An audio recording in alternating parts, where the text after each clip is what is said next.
నిత్య పూజలివివు నేరిచినను ప్రత్యక్షమైనట్టి పరమాత్మునికి నిత్య పూజలివివో.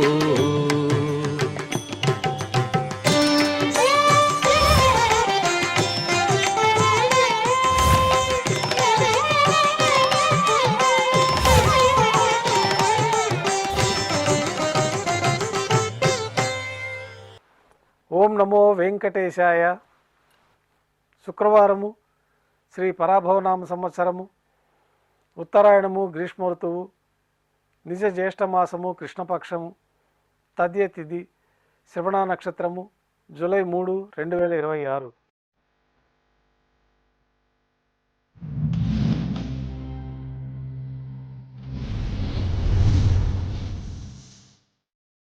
మాధ్యాహ్నిక ఆరాధనలో భాగంగా బంగారు పంచపాత్రలో శుద్ధ జలాన్ని నింపుకొని స్వామివారికి ఉత్సవమూర్తులకు ఉపచారాలు సమర్పించి తులసీదళములతో అష్టోత్తర శతనామార్చన నిర్వహించి మాధ్యాహ్నిక నైవేద్యంలో భాగంగా అన్నప్రసాదాలను స్వామివారికి నైవేద్యంగా సమర్పించి అనంతరం భక్తులని సర్వదర్శనానికి అనుమతిస్తారు.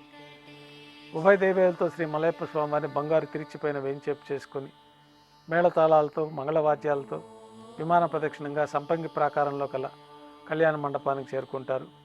కళ్యాణోత్సవం ప్రారంభమవుతుంది.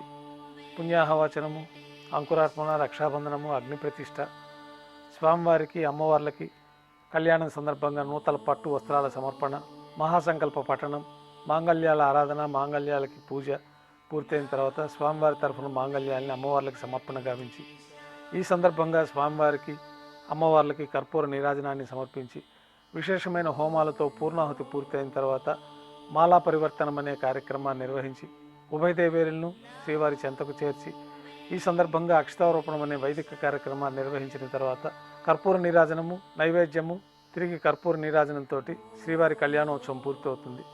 భక్తుల దర్శనం అనంతరం ఉభయ దేవేరులతో శ్రీ మలయప్ప స్వామివారు మేళతాళాలతో ఊరేగింపుగా ధ్వజస్తంభం వద్ద కల అద్దాల మండపానికి చేరుకుంటారు. ఊంజల్ సేవలో భాగంగా వేద పండితులు వేదపారాయణం చేస్తూ ఉండగా స్వామివారికి వైభవంగా ఊంజల్ సేవ నిర్వహించి కర్పూర నీరాజనంతో ఊంజల్ సేవ పూర్తి అవుతుంది.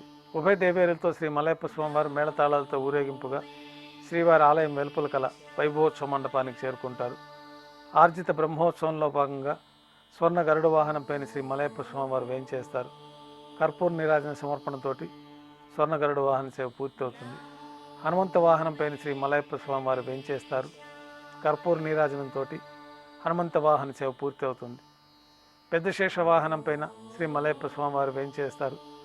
కర్పూర నీరాజన సమర్పణతోటి పెద్ద శేష వాహన సేవ పూర్తి అవుతుంది. ఉభయ దేవేలతో కలిపి శ్రీ మలయప్ప స్వామివారికి కర్పూర నీరాజన సమర్పణతోటి ఆర్జిత బ్రహ్మోత్సవం పూర్తి అవుతుంది. సాయం సంధ్య వేళలో 1000 దీపాలతో అలంకరించబడి ఉన్న సహస్ర దీపాలంకరణ సేవ మండపానికి ఉభయ దేవేరులతో శ్రీ మలయప్ప స్వామివారు మేళతాళాలతో చేరుకుంటారు. వేదం, గానం, నాదం నడుమ సహస్ర దీపాలంకరణ సేవ నిర్వహించి నక్షత్ర నీరాజనము, కర్పూర నీరాజన సమర్పణతోటి దీపాలంకరణ సేవ పూర్తి అవుతుంది. ఉభయ దేవేలతో శ్రీ మలయప్ప స్వామివారు తిరుచుపైన 4 తిరువీధుల ఉత్సవం జరుపుకొని భక్తులను అనుగ్రహించి శ్రీవారి ఆలయంలోకి చేరుకుంటారు. ఆలయంలో నైవేద్యం పూర్తయిన తర్వాత గర్భాలయంలో వేంచేస్తారు. వెంటనే రాత్రి తోమాల సేవ ప్రారంభమవుతుంది. ఉదయం సమర్పించిన పుష్పమాలికలు సళ్లింపు చేసుకొని గర్భాలయాన్ని శుద్ధి చేసుకొని బంగారు పంచపాత్రలో శుద్ధ తోయాన్ని నింపుకొని శ్రీ వైకానస భగవత్ శాస్త్రోక్తమైన విధానంలో మూలమూర్తికి ఉత్సవమూర్తులకి ఉపచారాలు సమర్పించి కొత్త పుష్పమాలికలతో మూలమూర్తికి ఉత్సవమూర్తులకి అలంకరణ జరిపి చతుర్వేద మంత్రాలతో మంత్రపుష్పాన్ని సమర్పించి నక్షత్ర నీరాజనము, కర్పూర నీరాజన సమర్పణతో రాత్రి తోమాల సేవ పూర్తి అవుతుంది. తులసీదళములతో అష్టోత్తర శతనామార్చన నిర్వహించిన తర్వాత రాత్రి నైవేద్యంలో భాగంగా అన్నప్రసాదాలు, పన్యారాలు, దోశ శ్రీవారికి నైవేద్యంగా సమర్పించి తిరువీస నైవేద్యం పూర్తయిన తర్వాత భక్తులని సర్వదర్శనానికి అనుమతిస్తారు.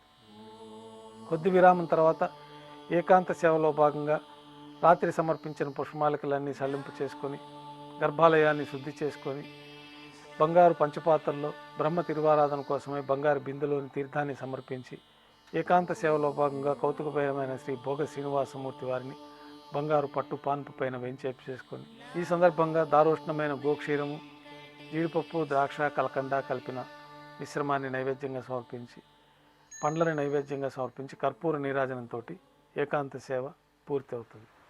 ఓం నమో వెంకటేశాయ.